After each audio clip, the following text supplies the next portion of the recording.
உண்மையை சொல்லுங்க, லைஃப் ஸ்ட்ரக்கான மாதிரி இருக்கா? டயர்டா எழுந்து தாறுமாறா ஸ்க்ரோல் பண்ணிட்டு அன்மோட்டிவேட்டடா ஃபீல் பண்ணிட்டு ரிப்பீட், ஒரு முடிவே இல்லாத லூப்ல மாட்டிக்கிட்ட மாதிரி இருக்குல்ல? But what if I told you நீங்க ஜஸ்ட் 3 டேஸ்ல உங்க லைஃபை ஃபிக்ஸ் பண்ண முடியும்னு? முதல்ல ஏன் அப்படி ஃபீல் ஆகுதுன்னு பார்ப்போம். உங்க பிரெயின் ட்ரெயின்டா ஓவர் ஸ்டிமுலேட்டடா இருக்கு. அதுக்கு கண்டிப்பா ஒரு சேஞ்ச் தேவை. ப்ராப்ளம் உங்ககிட்ட இல்ல, உங்க பிரெயின் இப்போ எல்லா மேட்டரையும் சிக்கலாக்கி வச்சிருக்கு.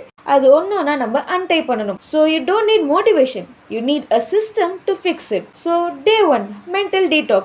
Delete one app that drains your time. ஒரு 20 மினிட்ஸ்க்கு வெளில போயிட்டு வாங்க.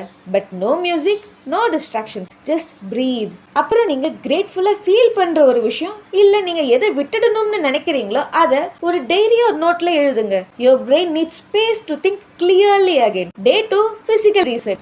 Your body controls your mind. 10 மினிட்ஸ்க்கு ஒரு ஸ்ட்ரெச், வாக் or யோகா பண்ணுங்க. ஆஃப்டர்நூன்குள்ள அட்லீஸ்ட் 1 லிட்டர் ஆஃப் வாட்டர் குடிங்க. ஒரு ஹோம் குக்ட் மீலை நீங்களே செஞ்சு பாருங்க. இதெல்லாம் பண்ணா few hoursலயே உங்களுக்கு டிஃபரன்ஸ் தெரியும். Day 3, rewire your focus. உங்க நெக்ஸ்ட் லெவல் ஸ்டார்ட்ஸ் ஹியர். எந்த 3 விஷயத்தை சரி பண்ணணும்னு நினைக்கிறீங்களோ அதை எழுதுங்க. Like a habit, a goal or something you have been avoiding. ஒன்னொன்னுத்துக்கும் pick a small action. அதை எப்படி சரி பண்ண போறீங்கன்னு. So start today. நீங்க பண்ணாதான் உங்க லைஃப் மாறும். அண்ட் இன்னொரு விஷயம், கன்சிஸ்டன்ட்டா உங்களோட பெட்டர் வெர்ஷனை பில்ட் பண்ணணும்னு நினைச்சீங்கன்னா மறக்காம என்ன ஃபாலோ பண்ணிட்டு ரீசெட்னு கமெண்ட் பண்ணுங்க. And I'll send you my free goal setting template. Let's grow together.